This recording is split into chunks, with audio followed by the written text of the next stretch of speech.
Hola trotamundos, bienvenidos, bienvenidas a Un Gran Viaje. Soy Pablo Strubel, autor del libro Cómo preparar un gran viaje y organizador de las jornadas de los grandes viajes. Y en este podcast quiero compartir mis aprendizajes, pero sobre todo la experiencia de gente que ha hecho increíbles viajes de varios meses o años. ¡Empezamos!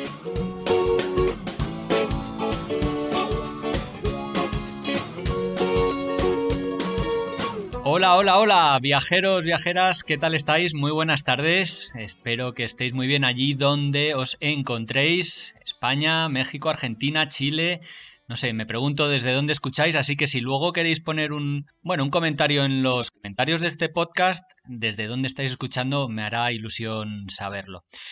Volvemos una semana más y volvemos con Dani Vieira, un viajero muy poco conocido y que tiene un viajazo o una trayectoria viajera increíble. Se hizo un viaje de 2 años y 2 días de vuelta al mundo, viajando sobre todo por Asia y América, y posteriormente a ese viaje decidió cambiar su vida, decidió cambiar el trabajo de oficina por el trabajo de guía de viajes. De todo esto vamos a estar hablando en este podcast, que espero que os guste y que tal vez os traiga nuevas ideas e inspiración tanto para los viajes como para un futuro profesional, puesto que hablamos de ambas cosas. En fin, os dejo con la entrevista, espero que la disfrutéis y luego nos hablamos. Si no me equivoco, debemos tener al otro lado del micrófono a Daniel Viera. ¿Daniel? Hola, muy buenas, Pablo, ¿cómo estáis? Hola Daniel, muy bien, encantado de saludarte y hablar contigo. Y la verdad es que, bueno, es una entrevista bastante complicada porque entrevistar a alguien que lleva viajando casi sin parar, pues 7, 8 años, no resulta muy fácil y vamos a intentar acotar un poco la conversación. Pero antes de arrancar, ¿qué te parece si nos cuentas en un minutillo quién eres y por qué estamos charlando hoy aquí? Bueno, pues soy Daniel Viera. Algunos a lo mejor me conocéis por mi blog Universal Traveler, aunque lo tengo bastante aparcado en los últimos años. Y nada, yo soy un chaval de Sevilla, bueno, no tan chaval ya, que empezó estudiando en la universidad, hizo su carrerita en humanidades, me hice un máster en gestión cultural y al final, por avatares de la vida, pues acabé trabajando en el mundo del turismo, que es lo que me gusta, viajar y nada. Y entre esas, pues llevo varios años viajando, si no es por trabajo, es por placer, digamos, y en esas, pues he hecho bastantes viajes, entre ellos esta vuelta al mundo de 2 años que hice por Asia y América entre 2014 y 2016, que seguramente tenemos oportunidad de hablar de ella en esta entrevistilla. Sí, a mí me sorprende mucho que eso, tú habías estudiado humanidades, luego te centraste en temas culturales, viviste 2 años en México, ¿no? Trabajando como gestor cultural, luego otros 2 años en la Oficina Española de Turismo en Roma, en Italia. Oye, tenías una carrera estupenda, al menos desde fuera. ¿Qué le lleva a alguien o qué te llevó a ti de repente a renunciar a esa carrera o a darle un parón, tomar un giro de 180 grados e irte a viajar durante ese viaje que has mencionado, de 2 años eh, por Asia y por América? Pues sí, efectivamente, entre carrera y máster pude hacer algún que otro viaje de 2, 3 meses a lo sumo y siempre me quedaba con ganas de más, ¿no? Entonces, bueno, yo como cualquier persona continué con mi vida laboral, tuve la suerte de trabajar efectivamente en la Embajada de España, 2 años en el Centro Cultural de España en México con AECID, llevando proyectos culturales, que era lo que había estudiado en ese máster. Y luego, como pilló toda la crisis de 2008, 2000, que se extendió, como bien sabréis, hasta 2000 y largos, 2012, 2013, pues todo el tema cultural se resintió bastante, financiación pública pues se cortó y tuve que, digamos, que reciclarme profesionalmente y ahí pude enlazar esta experiencia en la embajada con la promoción turística en la oficina de Tour España en Roma. Y ahí tuve 2 años. Y bueno, pude haber seguido, digamos, mi carrera profesional por esa, no como diplomático ni mucho menos, pero sí como empleado de embajada en ese campo, pero a mí el cuerpo me pedía más viajes y aprovechando que pude ahorrar algo de dinero, pues cumplí mi sueño, que fue conocer Asia, digamos, entrecomilladamente, a lo grande y conocer prácticamente todos los países de Latinoamérica, y que es lo que se resume básicamente del viaje de 2 años que hice sin volver a casa alrededor del mundo. ¿Y cómo tomas la decisión? Porque eso siempre dicen que es lo más difícil. ¿Te echan del trabajo o se te acaba el contrato o decidiste tú dar un portazo? Sí, yo estaba con una beca del ministerio, que por suerte no estaba nada mal pagada, y eso me permitió ahorrar. A mí lo que me frenaba a hacerlo fue básicamente el no disponer del dinero, pero en cuanto pude ahorrar el dinero que yo calculaba que me hacía falta para hacer este viaje, ya meses antes de que se me acabaran esos 2 años de beca, yo ya empecé a idear, a planear y a mentalizarme para este viaje. Yo pude haberme quedado a trabajar de una manera u otra algunos años más en el mismo lugar donde yo estaba trabajando, y, digamos, haber concursado alguna plaza pública de algunas de las que surgieron después en posiciones parecidas a la que yo llevaba, pero yo renuncié a todo eso. Mi sueño era viajar, yo quería hacer esos 2 años de viaje y reflexionar si yo lo que quería era seguir trabajando en una oficina o dedicarme a otra cosa. En ese momento no sabía a qué quería dedicarme, pero yo quería darme ese lujo, digamos, de hacer este viaje de 2 años y ver qué pasaría después. Yo no sé si fue la crisis de los 30 o qué, pero más o menos fue en esa época, ¿verdad? Exactamente. Yo en ese primer año de los dos de viaje cumplí 30 años, así que estaba Sí, más o menos en... sí, sí. ¿Cómo defines la ruta? O sea, sí que has comentado que tenías en mente hacer 2 años y tenías más o menos, calculaste un presupuesto, con lo cual con los ahorros calculaste lo que podías hacer. ¿Por qué Asia? ¿Por qué América luego? ¿Por qué no África? ¿Qué te llevó a elegir esos continentes?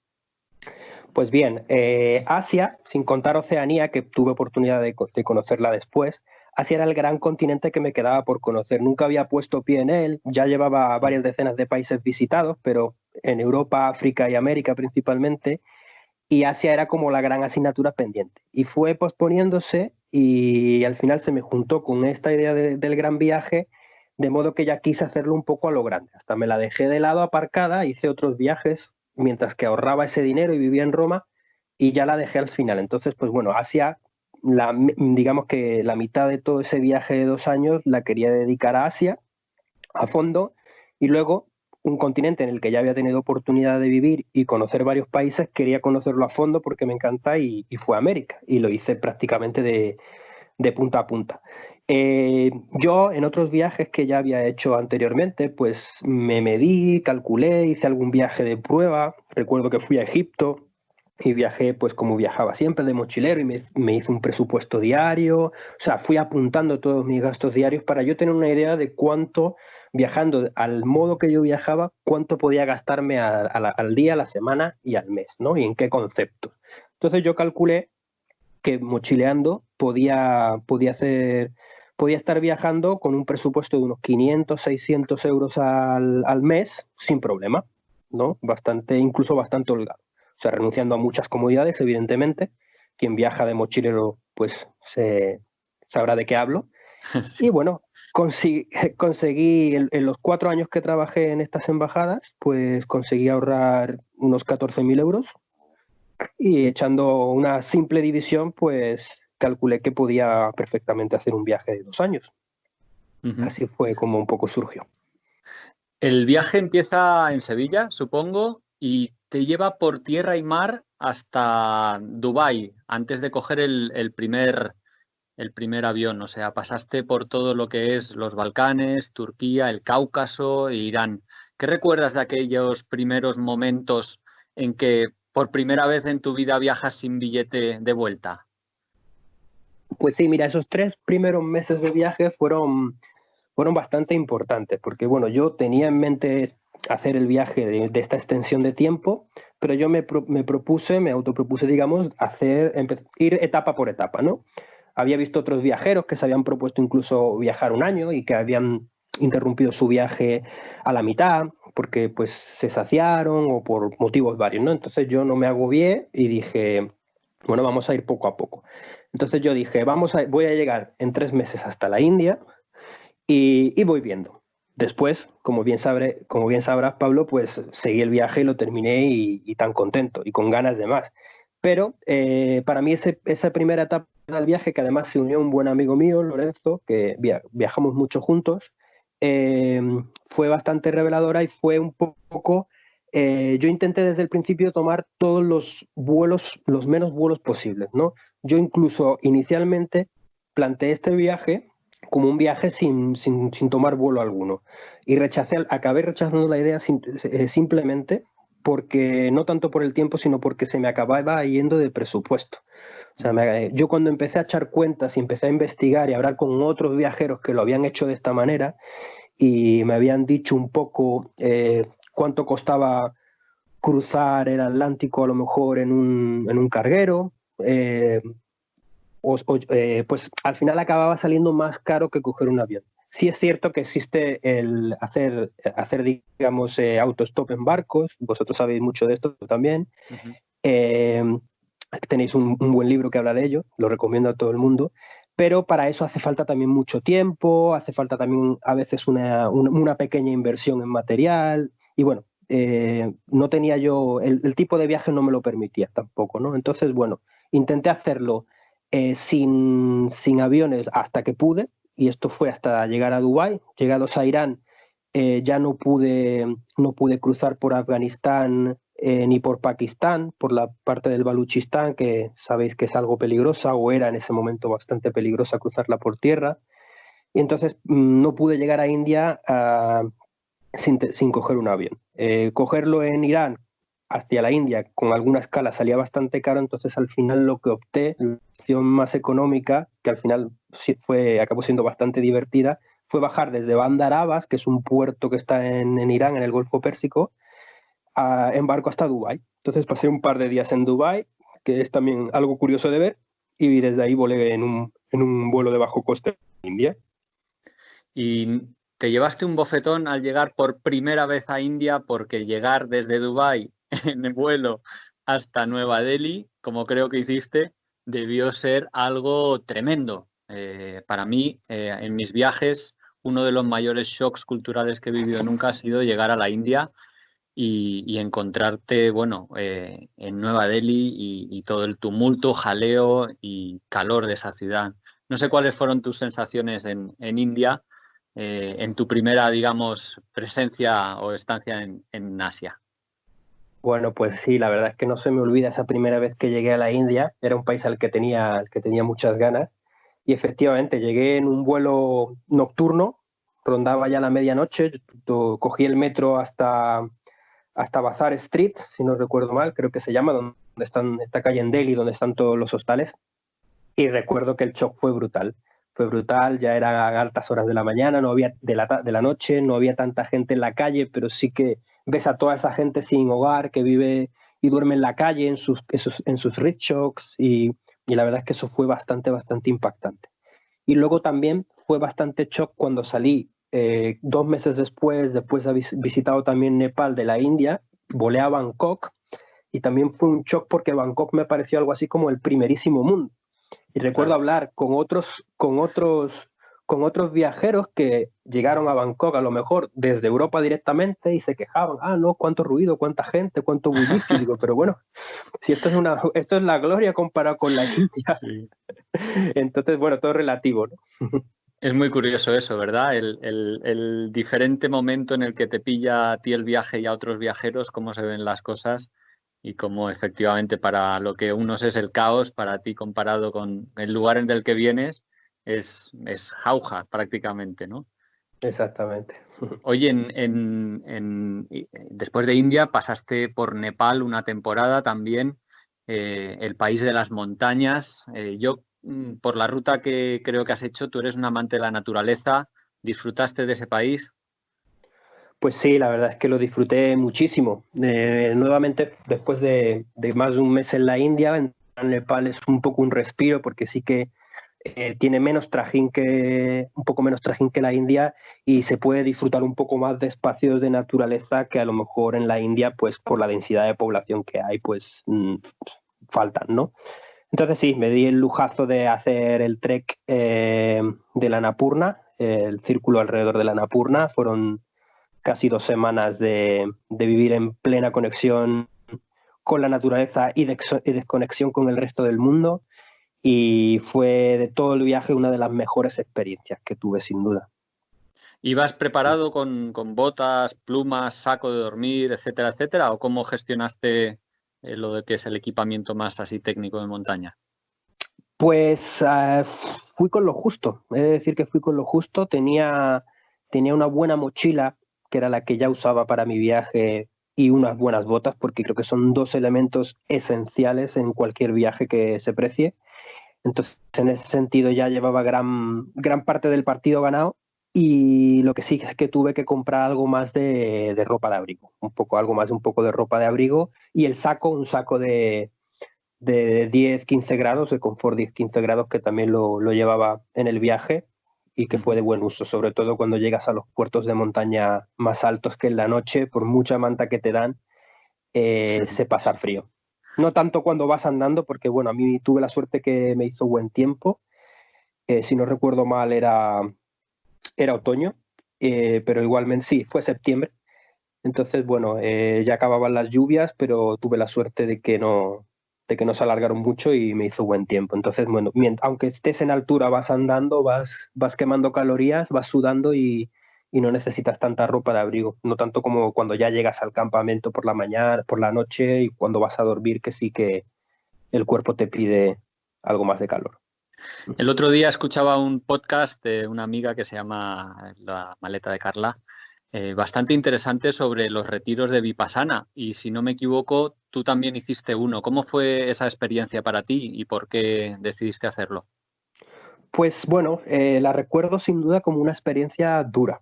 La verdad es que Vipassana es algo bastante duro. Yo era una persona que no había hecho nada de meditación prácticamente en mi vida, pero justo cumplía 30 años, había oído hablar buenas cosas de esta experiencia y me quise sumar. Quise como un reto, quise como algo bastante chocante para pasar de una década a otra, ¿no? Entonces, bueno, investigando por internet vi un lugar un centro de Vipassana muy bueno, que está en las afueras de Katmandú, y me animé. Y bueno, los primeros días, justo esto fue también en septiembre, algunos amigos, aprovechando las vacaciones de agosto, se unieron a mi viaje, y el ritmo de viaje aumentó bastante porque venían por pocos días y fue bastante cansativo, digamos. Entonces llegué al Vipassana poco descansado, y eso fue un error. Hay que llegar a Vipassana bastante descansado, porque meditar 11 horas al día, si vas con sueño, que es lo que me pasó a mí, se hacen muy duras, ¿no? Entonces, bueno, yo empecé con mal pie, pero aún así yo terminé todos los 10 días de encierro. La experiencia fue en general y en balance final muy positiva, pero sí que se me hicieron bastante duras. Pero es algo que igualmente recomiendo a alguien, a cualquier persona que mínimamente le interesen estos temas y la meditación y la introspección. La verdad es que es una experiencia que recomiendo porque se sienten cosas muy interesantes, la verdad. ¿Y recomiendas también viajar con amigos? Que me parece que, como has dicho muy bien, cambia totalmente la dinámica del viaje. Pues sí, la verdad yo lo recomiendo. Yo en lo personal, en estos viajes en este y otros viajes largos que he hecho, tengo etapas en las que se unen amigos y etapas en las que voy solo. Y la verdad es que disfruto lo bueno de una y otra por igual. O sea que disfruto mucho alternarlo. Disfruto mucho cuando hay amigos que se me pueden unir un mes, 2 semanas o 3 meses, como se ha dado el caso también. Y disfruto también cuando me llevo 5 meses viajando solo y pudiendo hacer cosas que a lo mejor no puedes hacer cuando estás en compañía. O sea, como toda la vida, cada cosa tiene su lado bueno, y poder alternarla es bastante positivo, yo creo. Bueno, tu viaje sigue dices, por Bangkok, y si no me equivoco, visitaste, entre otros países, Myanmar, pero hiciste sobre todo el sudeste asiático, China, Japón, Corea. Bueno, un recorrido realmente completo. ¿Respondió a tus expectativas que tenías depositadas en este continente al que tenías tantas ganas de ir? Sin lugar a dudas, la verdad. Yo desde la India luego pues di el salto a Indochina. pude pasar varios meses conociendo cada uno de los países que conforman todo el sudeste asiático, luego salté a las islas y luego como colofón a Asia, efectivamente pasé un mes en China, una semana en Corea del Sur y un par de semanas en Japón. Entonces, bueno, lo que más me gustó de toda Asia es su diversidad, por supuesto, porque dentro de un mismo país o de un país a otro, pues todo cambia. Y, y bueno, la profundidad también cultural que tienen y lo muy diferentes que son de donde venimos nosotros. Es una de las cosas que más me gusta y que más busco cuando viajo, que es buscar lo opuesto, buscar lo que más nos diferencia a nosotros y a la vez nos acerca, ¿no? Entonces, sin duda, sí, sin duda cumplió todas las expectativas. Si algo eché de menos de viajar por allí es que no siempre tienes un grado de comunicación y de entendimiento como el que puedas tener a lo mejor en otros continentes como es América, que fue un poco la segunda etapa del viaje, en el que digamos que puedes hacer una inmersión cultural mucho más profunda por lo que te facilita el hablar la misma lengua que hablan ellos. Pero aún así tuve la gran suerte de conocer a muchas personas y vivir muchas experiencias. Dentro de lo que es buscar lo diferente, como dices, ¿qué es lo que te hace vibrar más? La naturaleza, la gente, la comida, la cultura, no sé, la arqueología. ¿Qué es lo que busca Dani cuando está viajando?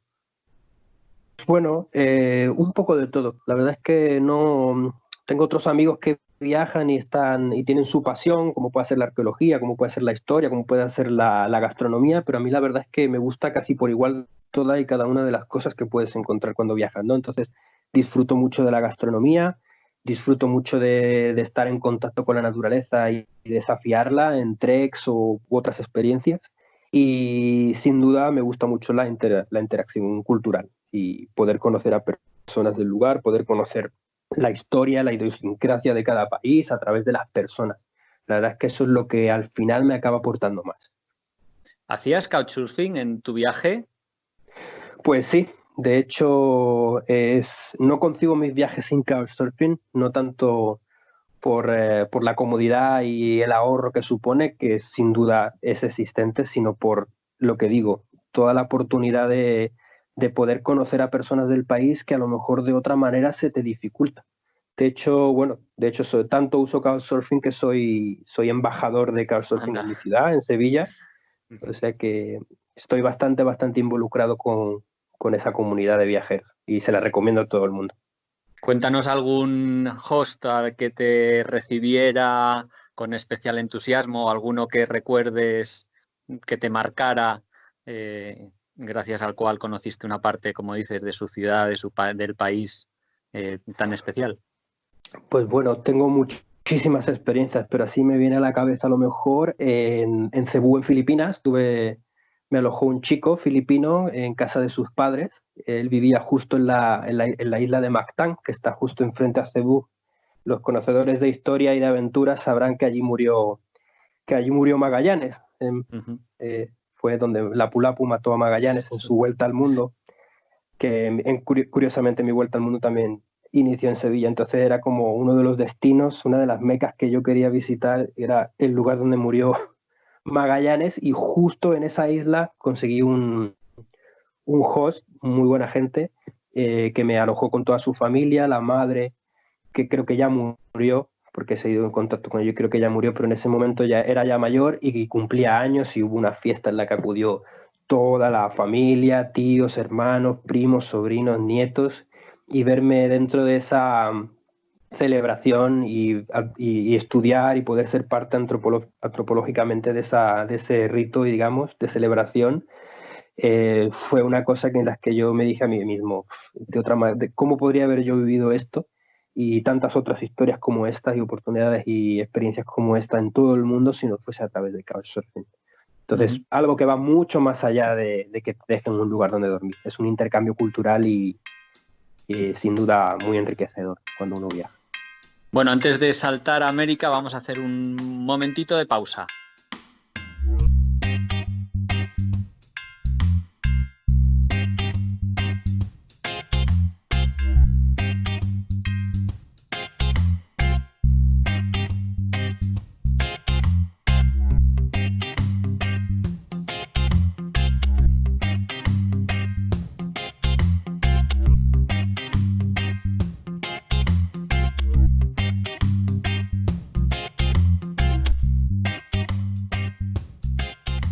Bueno, seguimos conversando con Dani Viera, y que nos está contando su viaje de 2 años alrededor del mundo. Y el segundo año de este viaje fue por América. Si no me equivoco, volaste a Los Ángeles y a partir de ahí tomaste rumbo sur. ¿Cómo fue esa segunda etapa del viaje? Supongo que muy diferente, sobre todo por lo que comentabas en cuanto al poder comunicarse con la gente.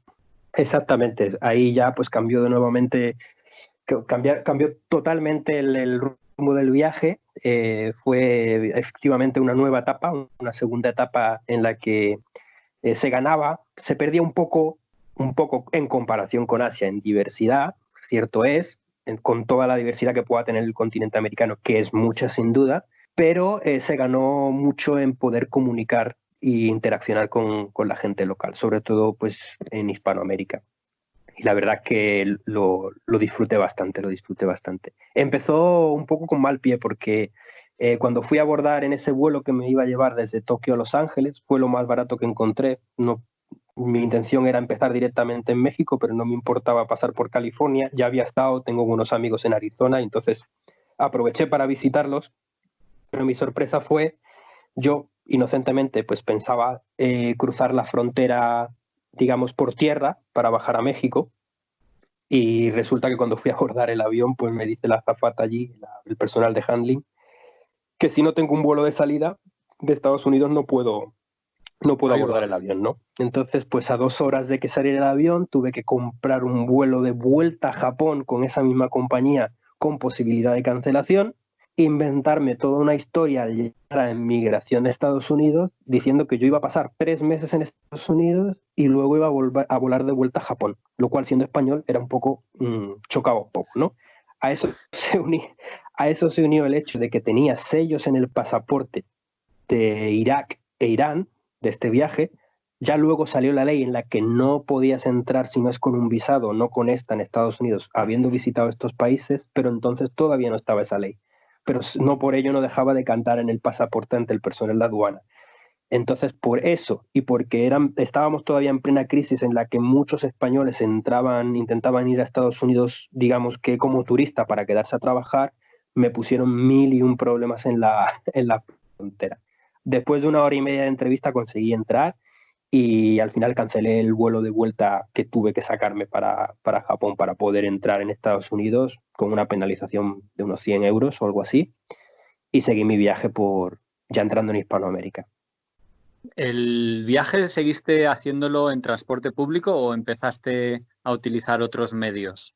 Pues yo este viaje inicialmente tenía la intención de me hubiera gustado mucho comprarme una furgonetilla en Estados Unidos o México y bajar con ella.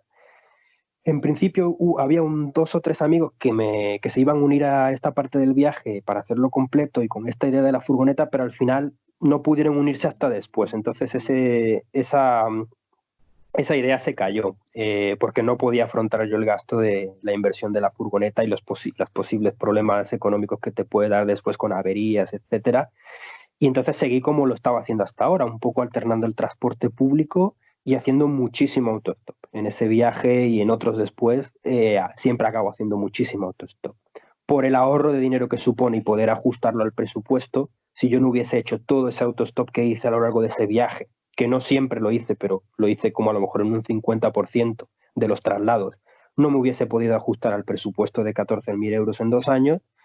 Y también lo hacía un poco por la parte cultural, porque la verdad es que se conoce muchísima gente, se tienen muchas conversaciones divertidísimas y te ves en circunstancias muy divertidas también haciendo autostop, sin dejar de lado el riesgo que eso conlleva, que para mí siempre ha sido bajo y he de decir que prácticamente nunca he tenido ningún problema, pero sí que es cierto que no deja de haber un mínimo de peligro en hacer esto.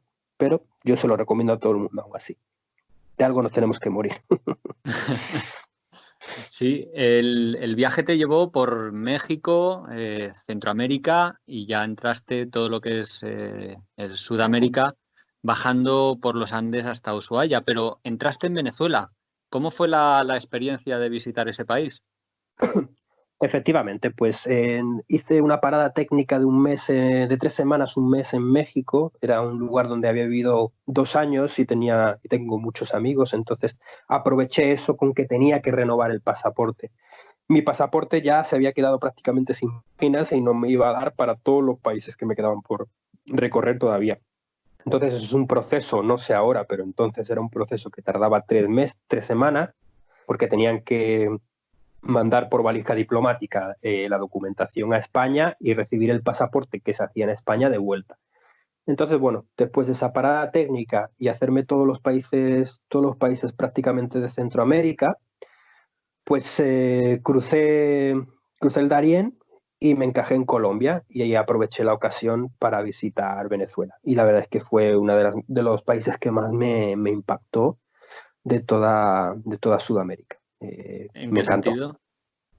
Bueno, pues es difícil encontrarse con otros turistas, con lo cual la industria turística no está muy desarrollada para todo el potencial que tiene el país, con lo cual, pues eso lo ganas un poco en autenticidad, entre comillas, y luego pues tiene una cantidad de recursos naturales impresionante. Playas preciosas, naturaleza exuberante, todo lo que es la parte de Canaima, el Salto del Ángel, que tienes que llegar en avioneta, fue sobrecogedor. Ha sido una de las cosas más impresionantes que he visto en mi vida. Oye, a lo largo del viaje ibas controlando bastante el presupuesto, supongo, pero ¿tuviste que trabajar o ingeniártelas de alguna manera para, yo qué sé, intercambiar alojamiento a cambio de tu trabajo o alguna cosa así? ¿O simplemente te dedicaste, que no es poco, a disfrutar de lo que habías ahorrado durante tanto tiempo? Pues la idea era un poco hacer este viaje sin tener que preocuparme por trabajar. Tenía el blog, pero es algo que nunca he monetizado, con lo cual no me generaba ingresos. Y luego en estos países, pues realmente haciendo couchsurfing y quedándome en hostales relativamente baratos, que a lo mejor la noche nos se subían de 3 4 incluso 5 euros la noche, realmente hacer un voluntariado para recibir alojamiento gratis era algo que no me acababa saliendo a cuentas. Entonces, como tuve la suerte de haber ahorrado ese dinero y haberlo administrado bastante bien a lo largo del viaje, no me vi en esa necesidad. Sí hice un intento creo que fue con Workaway, de voluntariado ya al final del viaje en Brasil, donde me quedé 3 meses. Entonces, pero no fue una buena experiencia en lo personal, ¿eh?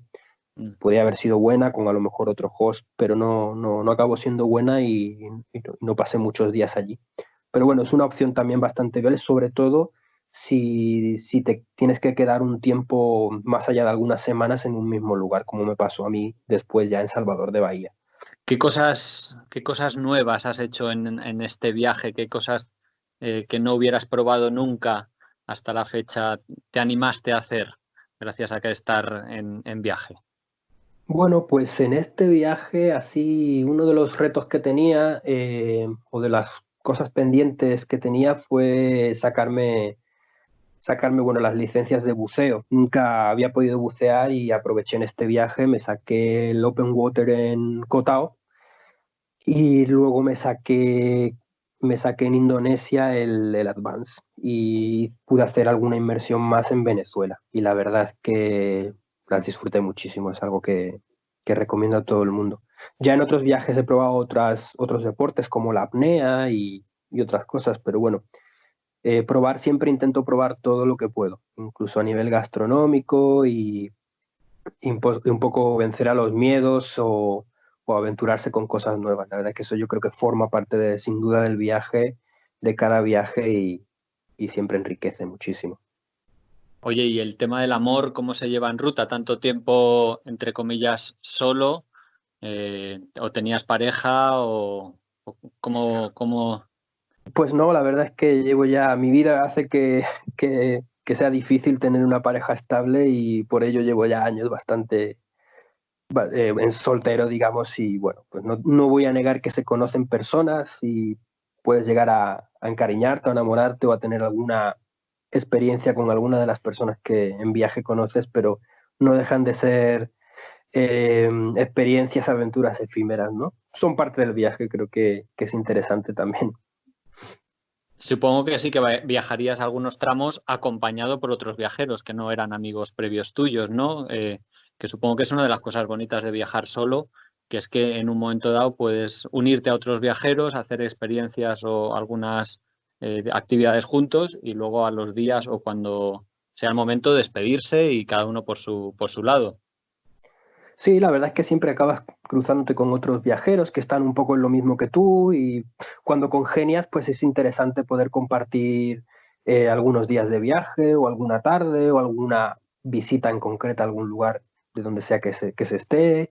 Y bueno, a veces incluso pues la cosa va tan bien que te acabas, o se acaba uno acompañando durante más días. Yo tuve la suerte, sobre todo en Latinoamérica, en el que se unieron dos buenos amigos míos y luego también hice una buena amistad con una chica catalana en Indonesia, que luego, después de haber pasado por su casa, al año siguiente se unió un par de meses al viaje ya en Perú y Bolivia. Entonces fuimos 4 personas viajando y fue muy, muy divertido. Amigos que ya conocía de años y yo una amiga, una amistad que hice en ese viaje, pero en otro lugar. En América estuviste un año antes de regresar a España. ¿Cuáles hubo sueños cumplidos en este tramo? ¿Tenías algún objetivo concreto que hacer o que ver en Pues América? sí, sin duda, sin duda. Uno de experiencias que tenía ganas de revivir fue volver a visitar a Perú. Yo tuve oportunidad de hacer un voluntariado en 2004 en Perú, hacía ya 11 años después de esa experiencia, y volver y ver cómo había cambiado el país y reencontrarme con los amigos que hice en ese verano fue algo que tenía muchísimas ganas de experimentar. Entonces, esa fue una. Otro de los grandes sueños fue bajar hasta la Tierra de Fuego. La verdad es que fue una de las partes del viaje que más disfruté y que más me sentí en contacto con la naturaleza y la verdad es que lo gocé sobremanera. Y luego me reencontré también con muy buenos amigos en Buenos Aires, pero sobre todo el colofón del viaje cuando viví en Roma antes de empezar este viaje había estado estudiando portugués un año y medio en una escuela de idiomas, bueno, en la escuela de la Embajada de Brasil, de hecho. Entonces yo quería acabar este viaje pasando los 3 meses, que era el máximo de visa que me permitía el país, en Brasil. Y digamos, dando un frenón. Pudiendo, después de haber visitado países, no dedicándole a lo mejor todo el tiempo que se merecían, quería acabar el viaje visitando uno y dedicándole todo el tiempo posible. Entonces en Brasil dediqué 3 meses a conocer el país lo máximo posible y sobre todo también quería llevarme de este viaje, digamos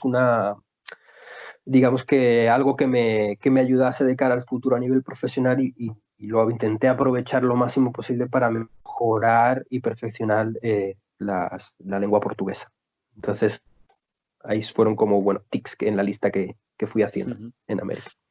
Y bueno, pasan esos 2 años y de hecho creo que fueron 2 años y 2 días y regresas a Sevilla. ¿Por qué acabaste el viaje? ¿Se acabó el dinero? ¿Se acabó las fuerzas? ¿Era lo que te habías planteado en un inicio y no te importó que sucediera? ¿Por qué regresaste? Bueno, así lo planeé. La verdad es que quería esa cifra redonda. No lo calculé tal cual a los 2 años y 2 días. Lo calculé a 2 años, pero curiosamente acabaron siendo 2 años y 2 días. El dinero ya se había acabado, desde luego. Volví a España con una mano delante y otra detrás, como aquel que dice. Y bueno, el cuerpo ya también me lo pedía. Yo me mentalicé a hacer el viaje de 2 años y la verdad es que las energías no me daban para más. Y también me apetecía un poco volver a casa, estar con la familia y descansar un poco en tu cama, que como en tu cama no se descansa en ningún sitio. Ya. Claro, tú habías estado previamente en Roma y anteriormente en México. Tú vuelves a Sevilla. ¿Cómo es el reencuentro con tu ciudad en la que hacía tanto tiempo que no vivías? ¿Cómo es el reencuentro con tus amigos, con tu familia? ¿Fue fácil el regreso? Pues la verdad es que no, sin mucho drama. Me lo disfruté como una etapa más del viaje. La vuelta es una etapa más del viaje, un poco uno digiere, el viaje que acaba de realizar, disfruta de la compañía y del amor de sus seres queridos, amigos y familiares, que nunca deja de ser más importante y más fuerte que el de cualquier otra persona que encuentras en el camino, por sincero que sea. Y entonces fue un poco un tiempo de pausa, un poco un aterrizaje en el que lo más duro fue plantearse la vida laboral nuevamente. Entonces yo en ese entonces me veía de nuevo teniendo que emprender una carrera laboral de oficina, volviendo, digamos, a una normalidad. No era lo que quería. Si yo algo había aprendido en ese viaje era que me apetecía trabajar, eh, en algo que no me mantuviese, digamos, entre cuatro paredes, digamos, ¿no? Me apetecía hacer un trabajo que fuese al aire libre. Entonces, bueno, es lo que intenté y tuve la suerte de poder realizarlo. Claro, ahí empezaste, si no me equivoco, a trabajar como guía de viajes y para mucha gente es el mejor trabajo del mundo, al menos para mucha gente de los que nos gusta viajar, porque piensan, oh, bueno, viajas y encima te pagan, ¿no? ¿Qué opinas al respecto años después, ¿no? Porque has estado trabajando desde entonces, desde 2016, como guía casi todos los veranos, festividades principales. ¿Es tan glamuroso como parece trabajar de guía? Pues en lo personal, yo pienso que sí. Pienso que es un muy buen trabajo para quien le guste viajar y para quien le guste estar al aire libre, pero no todo el mundo vale para ello, porque es un trabajo que no deja de ser duro. No es como viajar, digamos, como cuando uno está viajando por placer o solo con amigos. No estás viajando por diversión, estás viajando por trabajo, estás viajando con una gran responsabilidad, con un montón de funciones que tienes que hacer y las tienes que hacer lo mejor posible. Entonces, y sobre todo es un trabajo en el que tienes que tener mucha paciencia, mucha tolerancia y mucha mano izquierda. Entonces, bueno, no todo el mundo sirve para eso.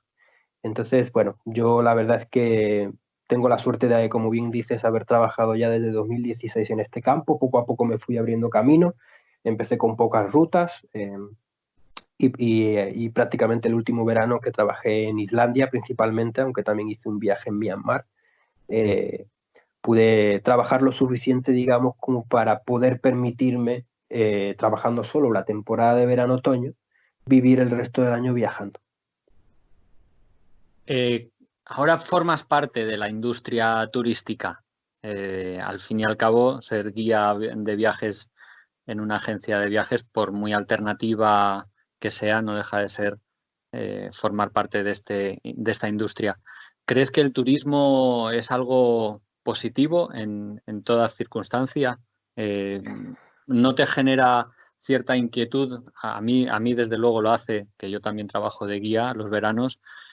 A veces me plantea estos dilemas un poco morales, ¿no? Al final formas parte de algo que muchas veces altera, pervierte, transforma los países, muchas veces de manera positiva, pero otras un poco negativa. ¿Cómo te sientes tú en este sentido? Pues igualmente, con sentimientos un poco encontrados. Yo cuando viajo, intento hacerlo dejando una huella lo menor posible. Creo que cuando viajo yo, cuando viajo con otras personas o veo otras personas viajando como mochilero, digamos, pues yo creo que el impacto económico es positivo, el impacto cultural también es positivo, pero el impacto a lo mejor medioambiental no lo es tanto, pero lo es en muy poca medida. Ahora, eso sí, cuando hablamos de un turismo masivo, un turismo, eh, un turismo de mucho confort, pues a lo mejor ahí ya se pasa la línea. Yo creo que se pasa la línea de que lo positivo que puede tener el impacto cultural, que a veces es mínimo o económico, que en esos casos, como el gasto es mayor, a lo mejor es más positivo, casi no compensa con el impacto medioambiental que se tiene. Entonces, bueno, por suerte trabajo para agencias que mueven grupos de personas reducidos, entonces eso ayuda bastante, en la que se fomenta el intercambio cultural y bueno, en la medida de lo posible, el impacto medioambiental no es tan grande como a lo mejor en otros tipos de turismo u otras agencias que mueven más personas, pero sin duda existe y bueno, me gustaría que fuese de otra forma, pero no deja de ser una industria, no deja de ser una industria que da de comer a mucha gente, tanto aquí en origen como en destino, y lo que hay que pensar es un poco cómo encontrar el equilibrio y hacerlo de manera que el balance positivo sea siempre mayor que el negativo. Y me gustaría hacerte otra pregunta así con sinceridad. ¿No te cansas de viajar? A ver, desde que volviste de este gran viaje, que realmente has estado, si no me equivoco, simultaneando periodos en el que viajas por trabajo y en vez de quedarte en las vacaciones tranquilo en tu casa, relajado, te vas de viaje. Es decir, estás prácticamente o llevas prácticamente los últimos años de tu vida viajando constantemente. ¿No te cansas de esto, de no tener un hogar tampoco, de estar siempre yendo y viniendo? Pues bueno, mentiría si diría que no cansa, pero igual no cansa tanto como para que me haga parar. Ya. Entonces, es cierto que desde que calculo que más o menos desde 2007 que empecé ya a viajar y a moverme más intensamente, los últimos, solo he pasado en Sevilla, digamos, en casa de mis padres, 3 meses como periodo mayor, ¿no? Entonces no he parado, o sea que haya estado trabajando, viajando, es cierto que no he parado. Y he vuelto de un viaje de trabajo y me he ido en un viaje personal, no tanto de placer, porque no pienso que viajar siempre sea placer, sino que a veces es cultivo personal, ¿no? Entonces, sí que no he parado, no he parado. Lo que sí es cierto en que en mis planes estaba poner freno ya de cara y un poco buscar la estabilización y un hogar de cara a finales del año que viene. Pero bueno. Claro, esto también te pregunto, ¿no? Porque ahora vives en casa de tus padres. Por los últimos años, cada vez que estás yendo y viniendo, tu campo base se podría decir que es casa de tus padres. ¿Cómo te sientes? ¿No te sientes un poco extraño en casa ajena, se podría decir, aunque es de casa de tu Pues la verdad, familia? sí, la verdad es que, bueno, obviamente me gustaría mucho tener mi propio lugar, pero a nivel económico eso no podía compaginarlo con el nivel de viajes que llevaba. Entonces era elegir entre una cosa u otra. Y entonces mi campo base está aquí, pero como siempre vengo y estoy pocos días o pocas semanas, son minutos, son días y semanas que disfruto al máximo. Ujú. Disfruto de la compañía de mis padres y todo. Si ya fuese por un periodo mayor de meses, igual ahí ya me tendría que plantear vivir solo, ¿no? ¿Y ellos cómo, Y, cómo ven el tipo de vida que llevas? Porque seguramente sea muy diferente al que ellos han vivido, en el que generaciones anteriores querían estabilidad, querían un trabajo fijo, y tú estás yendo, viniendo. ¿Y cómo ven la vida que llevas? Te lo pregunto porque bueno, estás viviendo en su casa, entonces sí, sí, supongo que tienen derecho a opinar un poco también. claro, claro, por supuesto, son mis padres y figúrate si no tienen derecho.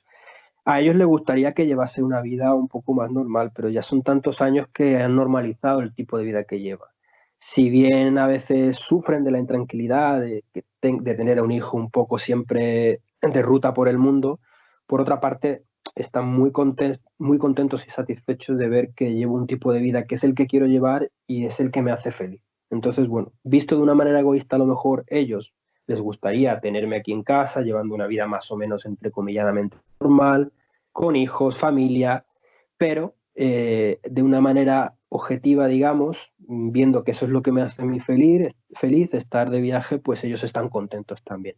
Entonces, bueno, ellos saben que este tipo de vida tampoco, o al menos a este nivel, no va a ser para siempre, y vivían un poco expectantes de que llegase ya un poco el momento de mi vida, que yo estimaba más o menos de aquí a año y medio, 2 años, en el que empezase a aterrizar, no sé si en España, no sé si aquí en Sevilla, pero un poco empezase a estabilizarme y hacerme con un nido, digamos, un hogar Ujú. propio en el que empezar otros proyectos que no puedes llevar a cabo cuando estás siempre en movimiento. Entonces, bueno, hay etapas en la vida, ¿no? Bueno, volvemos a colgarnos la mochila en la espalda y rememoremos un poquito el último gran viaje, porque como decíamos, en 2017 has estado de arriba para abajo, pero en 2018, a finales de 2018, iniciaste uno bastante largo y potente que te llevó todo a lo largo de 2019, desde Nueva Zelanda hasta casa pasando luego por Asia Central. ¿Cómo fue este viaje? Bueno, pues este viaje fue efectivamente, sin contar este último que hice por Brasil y el Caribe, ha sido el último que he hecho. Este viaje del año pasado fue efectivamente un pequeño gran viaje en el que me quitaba otra de las grandes espinas que tenía clavada, que era Oceanía.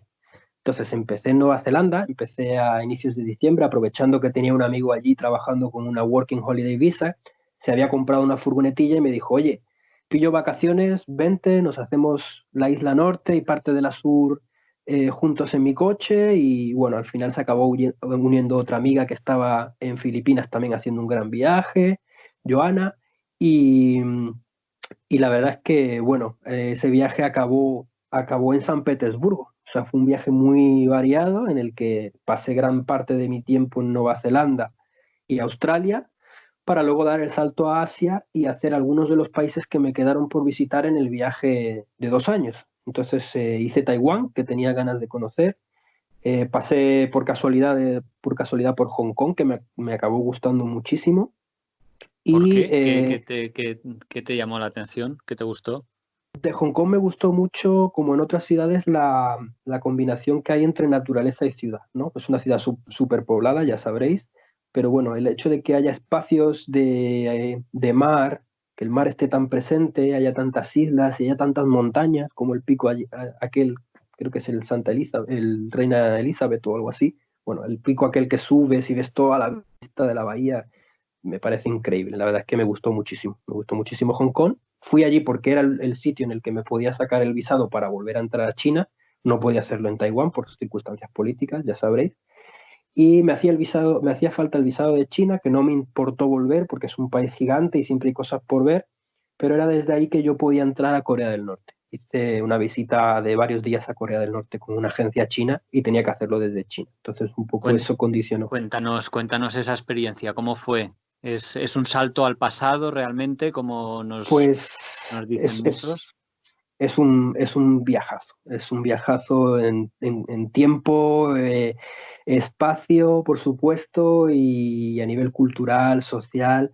Uno, uno tiene que ir, uno tiene que ir por fuerza con una agencia, entonces sí tiene que ir siempre con guías locales, no tienes ni mucho menos la libertad que podrías tener en cualquier otro país. Entonces te quedas con ganas de moverte más a tu aire y poder explorar y perderte por aquellas calles. Siempre tienes que estar con el grupo, digamos. Pero aún así, se tienen muchas más libertades, entre comillas, como viajero, de las que uno pudiera pensar. Uno puede hablar con las personas, que evidentemente ellos hablan poco inglés y uno seguramente hable poco coreano, pero uno puede interactuar con las personas, se puede sacar fotos con ellos, hacer fotos de prácticamente todo lo que quieras, solo te dicen que no hagas fotos de puestos militares, pero como en cualquier otro país del mundo.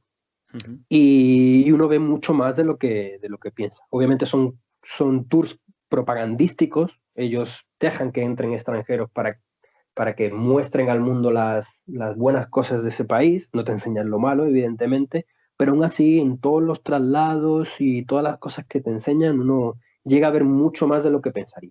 Y es un viaje que pese a la poca libertad que uno tiene de moverse y hacerlo como le gustaría, aún así, aún estando en un grupo y hacerlo con una agencia y siempre vigilado por guías locales y acompañantes, merece mucho la pena. Creo que eres la primera persona que conozco en persona que ha entrado en Corea del Norte. ¿Qué cosas te sorprendieron de que no te esperabas? No sé qué imagen tenías del país antes de entrar. Bueno, pues por lo que pude ver, entré desde la frontera, desde Dadong, en China, es justo la frontera con Corea del Norte, desde ahí en tren hasta Pyongyang, y, bueno, ventanas abiertas, ves lo que hay a tu izquierda y a tu derecha, que no es poco, a lo largo de, creo que son unos 100 y pico kilómetros, llegas a Pyongyang, en Pyongyang nos movimos muchísimo con autobús, hicimos varias caminatas, el grupo era de unas 20 personas, y y bueno, pude ver que el país está bastante más desarrollado de lo que uno pudiera pensar. Es cierto que hace décadas pasaron hambrunas y pasaron peores tiempos, pero la verdad es que yo me sorprendí de que los vi haciendo una vida tan normal, mucho más normal de lo que pensaba o de lo que se escucha desde fuera. Obviamente, pues tienen libertades muy reducidas, hay seguramente campos de trabajo forzado, como dice la prensa internacional, gente que se ha podido infiltrar, y pasan muchas cosas malas en el país, sin duda, pero uno aparentemente, y viendo la vida en la calle, puede decir que es como cualquier otro país de Asia. Otra cosa es que estéticamente a uno le sorprende pues que no haya prácticamente coches, que haya mucha bicicleta, que haya kiosquitos soviéticos que uno imaginaría en la Rusia de los años 50 o 60. En ese sentido es un poco como viajar en el tiempo. O sea, la influencia ¿Cómo viste la gente también? Pues la gente tranquila, muy tímida, se sorprendía de verte, le costaba un poco interactuar, no sé si por miedo o no sé si por timidez, pero igual se sonreía, se dejaban fotografiar. Yo fui a la celebración del aniversario del nacimiento de uno de los líderes, del segundo, no recuerdo el nombre ahora, y había bailes masivos de estos de la época comunista típicos de Rusia y China, en la que baila mucha gente en grandes plazas, y tú te podías unir con ellos y bailabas con ellos y con ellas, y bueno, la verdad es que se les ve, bueno, no voy a decir que felices porque no he podido hablar con ninguno de ellos, pero se les ve que viven su vida y no van por la calle con alguien pegándole con un látigo detrás, de cierta manera. Bueno, pues una experiencia interesante. Ojalá con el tiempo se vayan abriendo más y nos permitan visitarlo de una manera más independiente. Ojalá. Y Una cercana. Una de las cosas que pensé es, "Buah, en cuanto se pueda, en cuanto la dictadura acabe aquí o dejen entrar individualmente como viajeros, una de las grandes oportunidades como viajero ahora mismo o en el futuro será poder visitar ese país tan pronto como lo abran de manera individual, porque no hay nada no hay nada tan hermético y tan diferente como ese país en el mundo, yo creo. Y bueno, Dani, no nos podemos alargar indefinidamente, aunque estoy encantado de charlar contigo. El viaje retoma vuelta hacia Europa con el transmongoliano. Me gustaría preguntarte cómo es la experiencia de viajar, porque lo hiciste en invierno, si no me equivoco, en ese mítico tren.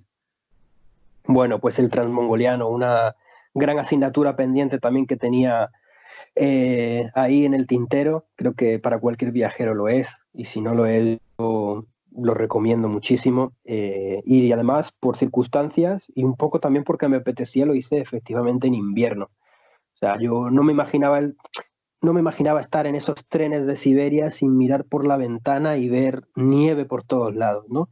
Evidentemente limitaba un poco el tipo de actividades que luego en cada una de las paradas podías hacer. Se limitaba un poco el hacer trekkings en montaña y tal, pero lo ganabas un poco a nivel visual y a nivel del ambiente, de la atmósfera invernal, que en Rusia y en Siberia es brutal.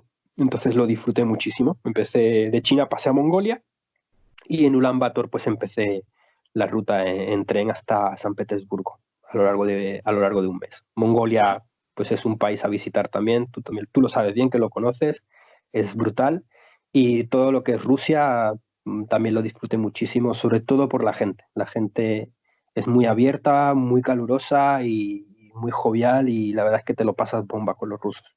¿Ahí qué ibas haciendo? ¿Te bajabas del tren en una ciudad y te quedabas 1 o 2 días allí y luego continuabas? ¿O cómo es la logística que hacías? Exactamente.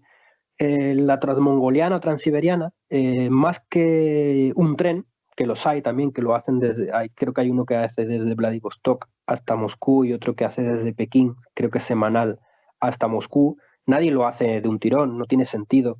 La idea es poder ir parándote. Entonces la transmongoliana es más una ruta que un tren directo, ¿no? Entonces tú puedes ir comprándote los billetes tal como vas yendo.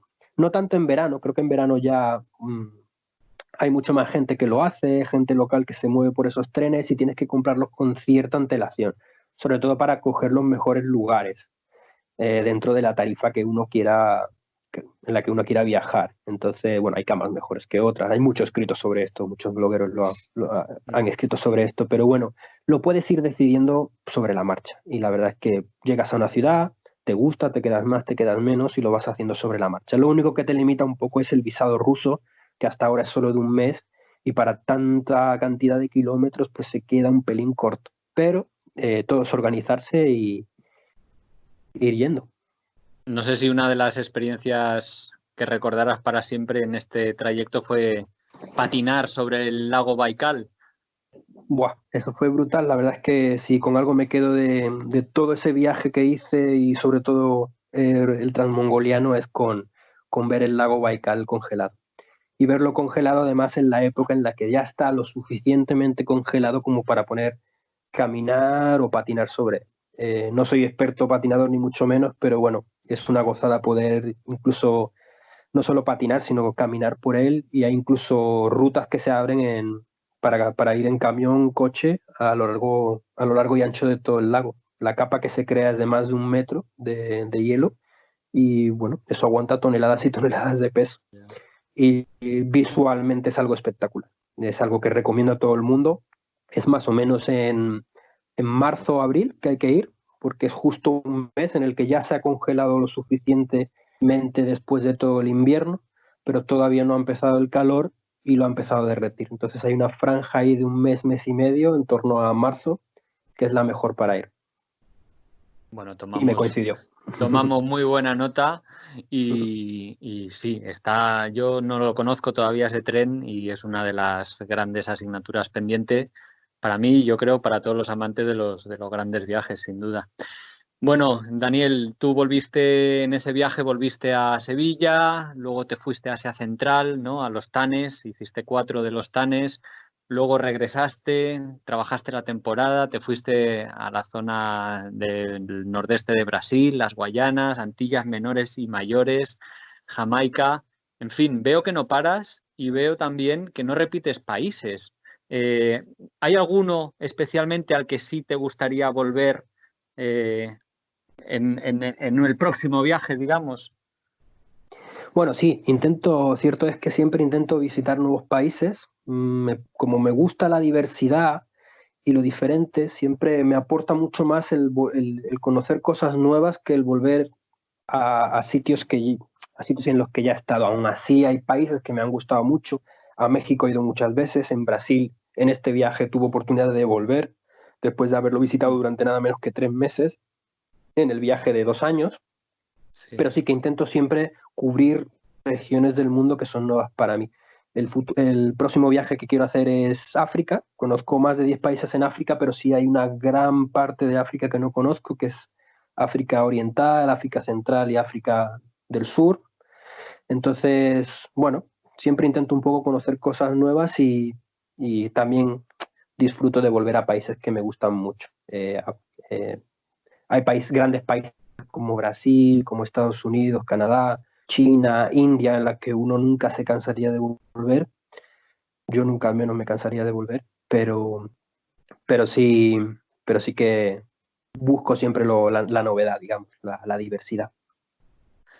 Bueno, pues vamos si te parece bien, a recomendar tus redes sociales, porque la verdad es que la página web que tenías a lo largo del viaje la discontinuaste. Tener un blog, la verdad es que exige bastante trabajo. Y si te parece bien, mencionamos cuál es tu cuenta de Instagram y de Facebook, pues por si algún oyente quiere ponerse en contacto contigo y preguntarte algo más. Por cierto, que me gustaría decirte que es de las pocas cuentas de viajes que me da gusto seguir, porque eres de los pocos viajeros que no se pone selfies constantemente. De hecho, encontrar una foto tuya es bastante complicado, bastante a contracorriente de lo que es la tendencia habitual en estas redes sociales. Dani, cuáles son tus redes sociales? Pues sí, tanto en Facebook como en Instagram como en Twitter, que son las que uso, me encontráis, en mi blog se llamaba Universal Traveler con una sola L, y entonces por abreviarlo un poco es Univer Traveler con una sola L. Entonces ahí me encontráis, ahí podemos interactuar, podéis conocerme un poco más y ver mis fotos. Y algún día me gustaría también retomar el blog, no sé si tanto para escribir, pero también, por ejemplo, más que nada para recuperar todos los posts antiguos, así que a lo mejor en un futuro lo vuelvo a poner en línea. Y también estoy en YouTube, me encontráis por el mismo nombre, Univer Traveler, y he hecho varios vídeos de mis viajes, algunos no están nada mal, resumen bien lo que fueron esas aventuras, así que bueno, a quien le apetezca conocer un poco más allá de mi voz y mis experiencias en lo visual, pues les recomiendo que se den una vuelta por ahí. Bueno, pues sería estupendo a ver si pudieras recuperar el blog porque, bueno, es una preciosa manera de como rendir homenaje, ¿no? a estos viajes que hacemos, que has hecho tú en particular, y ojalá algún día lo hagas. Voy a poner debajo de este podcast los enlaces a las 4 redes sociales que has comentado y bueno, espero que si alguien tiene más interés en escuchar y saber más de ti, pues que se ponga en contacto contigo.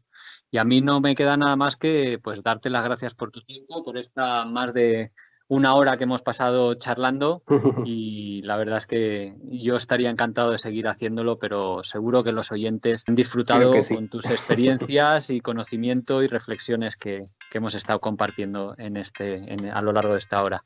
El Dani, placer ha sido mío, Pablo. Muchísimas gracias. Sí, seguimos en contacto. Un saludo.